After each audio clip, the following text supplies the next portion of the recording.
How much did they first pay you to give up on your dreams? And when were you going to stop and come back and do what makes you happy? You know why kids love athletes? Kids love athletes because they follow their dreams. I see guys who work at the same company for their entire lives. They clock in, they clock out, and they never have a moment of happiness. You have an opportunity. This is a rebirth. Life has a way of pushing our dreams down. They can become buried under discouragement, buried under past mistakes.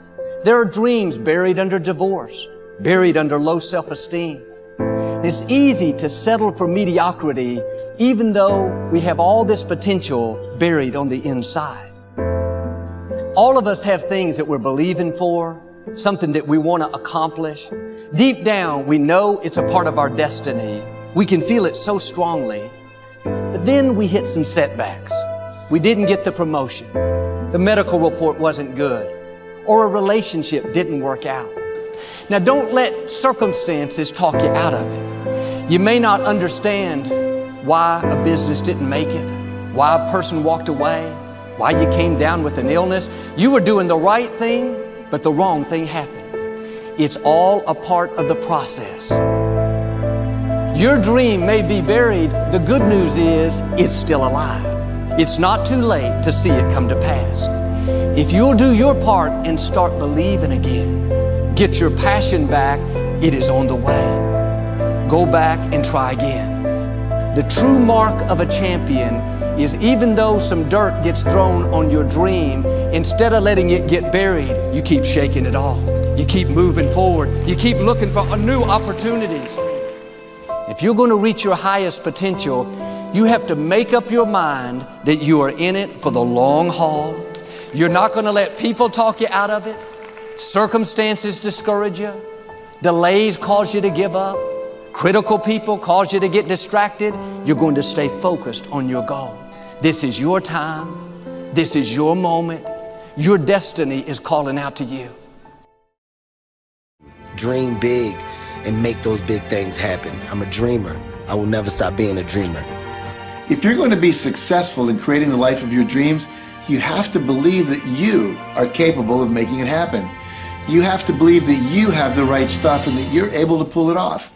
Now, whether you call it self-esteem, self-confidence, or self-assurance, it's a deep-seated belief that you have what it takes, the abilities, the inner resources, the talents, and the skills to create your desired results.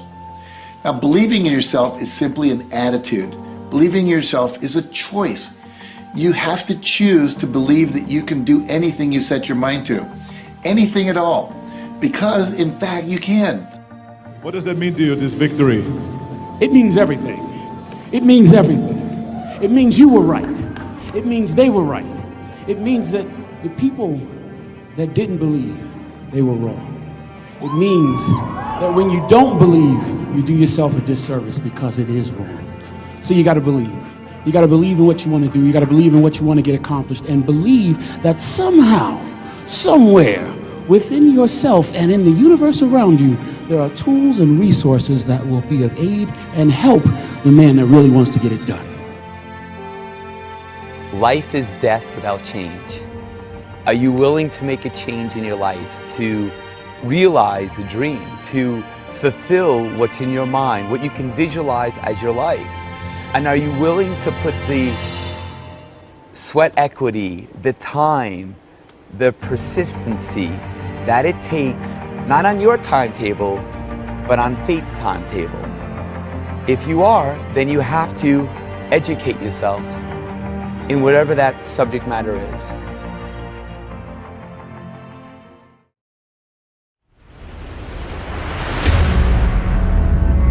Dream.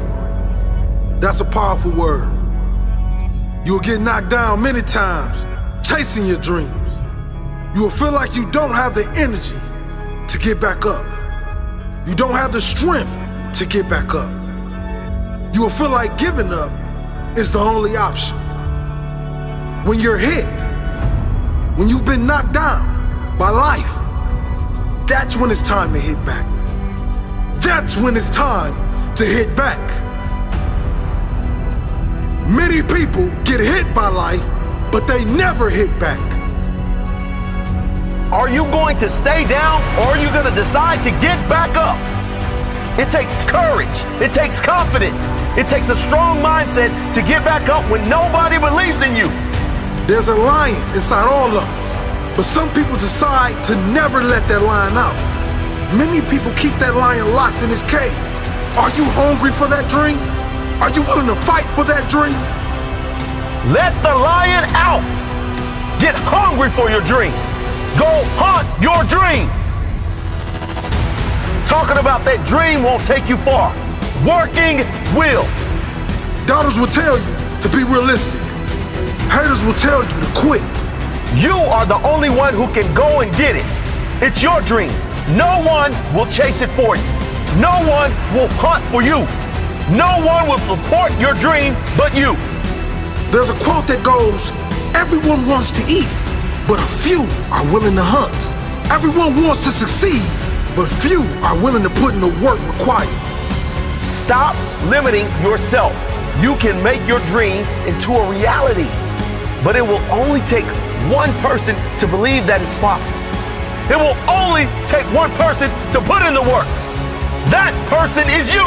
There's plenty of humans before you who have accomplished big things, who are living their dream life. They've done it. That is proof you can too. It is proof that you can live your dream if you really want it. You are the most dangerous enemy to your dreams because only you decide when to quit and give up on your dreams. Only you decide when to kill these dreams. You're more powerful than you even know.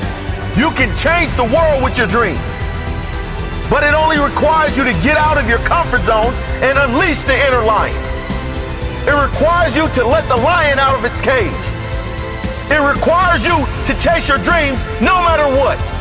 If you have a weak mindset, if you're afraid of taking risks, you will never get far in life. You will never get that dream with a weak mindset. Create a mindset that keeps you moving even when others quit. Life is unpredictable. It's full of surprises. You might be closer than you think. Your dream can become a reality if you refuse to quit. Be like a lion. Never back down from the challenges you face. A lion never stops chasing his prey until it catches it. You never stop chasing your dream until you live it. Dream big and never let small minds convince you that your goal is out of reach. It may be out of reach for them, but you know better. Believe in yourself. If you are in the way of my goals and dreams, I suggest you move.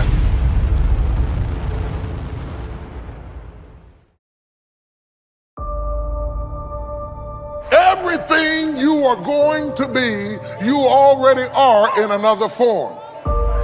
You are the acorn of an oak tree. Acorn doesn't look anything like an oak tree. It doesn't remotely look like it would ever have branches and leaves and be productive. It's just a nut. An acorn is a nut. But everything that an oak tree is in the acorn, even though it hadn't shaped out yet. So everything that the acorn will ever be is already in that nut. And everything that you will ever be is already in you right now. And the best people to be around are people who see it in you, even though you don't look like a tree yet.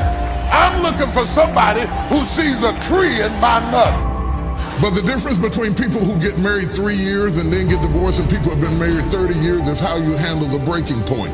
If you don't learn how to master the breaking point, you may have many ventures, but you will not accrue massive success in any area because you have not mastered the breaking point. Every time life runs you to a breaking point, you will give up and quit. You will back away and run. You will say, this is too hard, this is too emotional, this is too stressful, and you will back away. You cannot be a champion until you have survived a breaking point. It's in you. It's in you. It's in you. It's in you. Go ahead and rehearse. Go ahead and play your scale. Go ahead and work on your level. Go ahead and master where you are.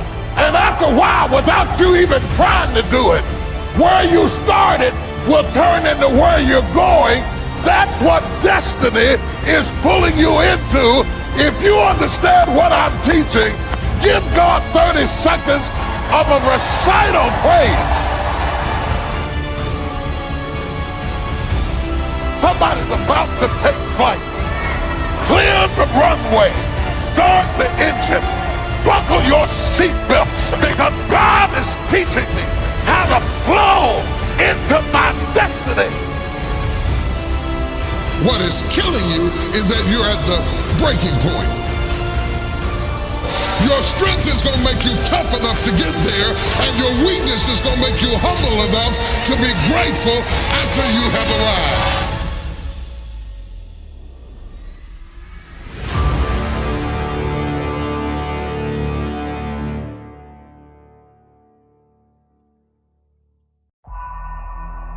The power to make choices is one of our God-given gifts. Choices. To choose, to decide, to prefer, to select, to elect. A particular path or course is unique to us as human species. The house we choose, the jobs we choose, the degrees we chose, the subjects that we took, the books that we read, the people that we befriended, the choices that we made determine to a large degree the experiences that we're having in life. If you made better choices, you could be happy. If you made better choices, you could have peace of mind. In fact, even if you chose to think differently than you think, you could have peace of mind.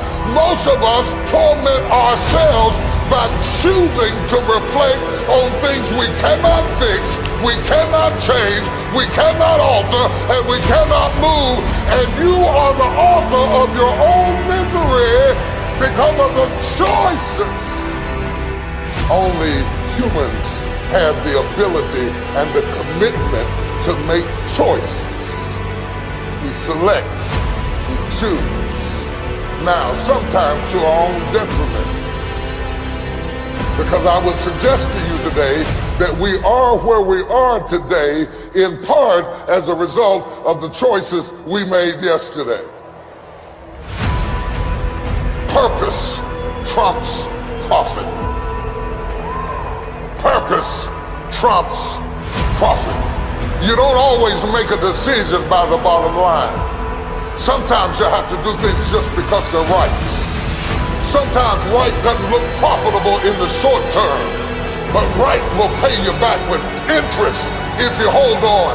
Purpose trumps profit every time. I've watched it for years. Guys who snatch after profit end up being nothing. But if you search after purpose, profit will snatch after you. This is resistance training. It's pulling against it that's gonna make you strong. Every time it comes to control how you speak, how you understand, or how you think, if you resist it, it'll flee.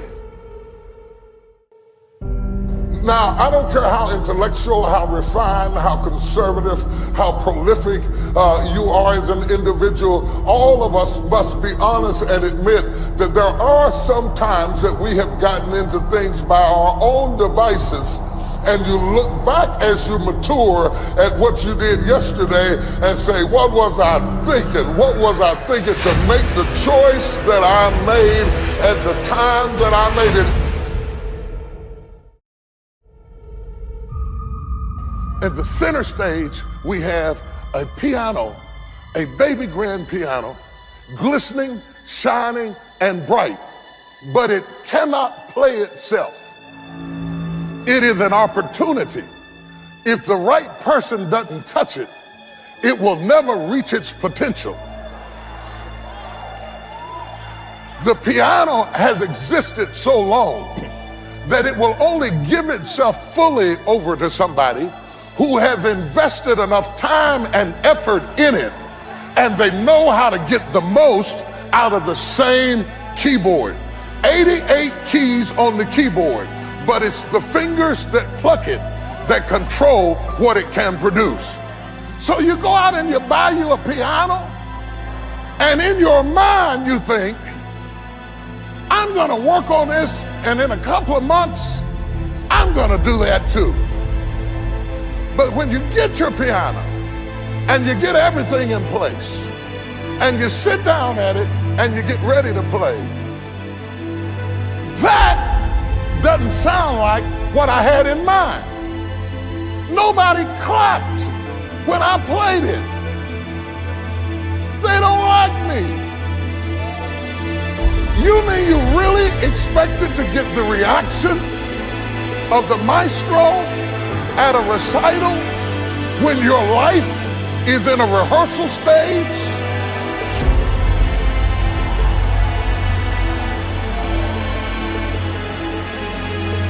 See, you're trying to get a reaction that you haven't earned yet. And if you're not careful, you will do this for a while and say, that doesn't work for me. And now you got the clarinet and you're trying to blow it. And then if you don't get a quick reaction from that, you put that down and say, that's not giving it to me. And now you got a drum and you're beating on the drum and you can't master that. You cannot play the Super Bowl if you don't make the practice. You cannot get the prize for winning the Olympics if you don't make the practice. You want the accoutrements of success, and that's what's killing you. You compromise the rehearsal time and bought the tuxedo for the recital. Now you look like something that you're not. We got people who want promotion without process. Oh my God, I feel like running all over this church. They want promotion without process. Because the reason they want promotion is because they have no self-esteem, so they need crowd esteem to feel good about themselves, and they think that if they get promoted high enough, then people will like them, and then maybe they'll like themselves. You got it backwards. You gotta like yourself first. The reason you're not getting the promotion is because you won't make the practice. I say all of that to say it does not matter where you start. It only matters where you finish. The difference between start and finish is determined by how you handle the breaking point. As T. Lawrence said, all men dream, but not equally. Those who dream by night in the dusty recesses of their minds wake in the day to find that it was vanity. But the dreamers of the day are dangerous men, for they may act on their dreams with open eyes to make them possible.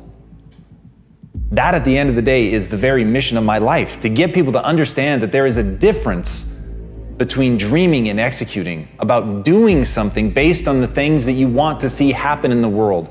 But most people hit that moment of action and they stop. But they don't stop knowingly. They stop for 1,000 different reasons that they're never able to put their finger on. They stop because they're tired. They stop because circumstance dictates. They stop because they don't have enough money. They stop because they're too young. They stop because they're too old. They stop for a whole host of reasons that at the end of the day are total bullshit. The thing that stops them is fear. The thing that stops them is a belief that they don't even know they have, that says that they're never going to accomplish. They stop because they can't muster the belief in themselves to move forward, to believe that their actions will have the consequences that they want, to believe that they can learn the things that they don't already understand, to believe in themselves that their actions will generate a reward. And that reward is very simple, that you can close your eyes and imagine the world that you want to create and open them and create it. And some people are stopped by something even more dangerous. They dream too small. And as David Ogilvy said, don't bunt. Aim out of the ballpark. Aim for the company of immortals. When you can do that, when you can allow yourself to dream at that level, when you can allow yourself to believe in yourself, to believe in your ability to become the kind of person that can swing for the fences, not only swing for the fences, but make contact, to be able to call your shot like Babe Ruth and knock it out of the park. When you can look at yourself and have the arrogance of belief in yourself that you are capable of that you are worthy of being remembered, that you are worthy of people knowing your name, then you will strike out and have a chance at greatness. But it starts with that. It starts with being willing to believe that all the people, the wall of humanity that stands behind you in the past, none of them have anything that you don't. And the only difference between the greats, the only difference between those who are remembered and those who are forgotten, is the willingness to step up to the plate and call their shot.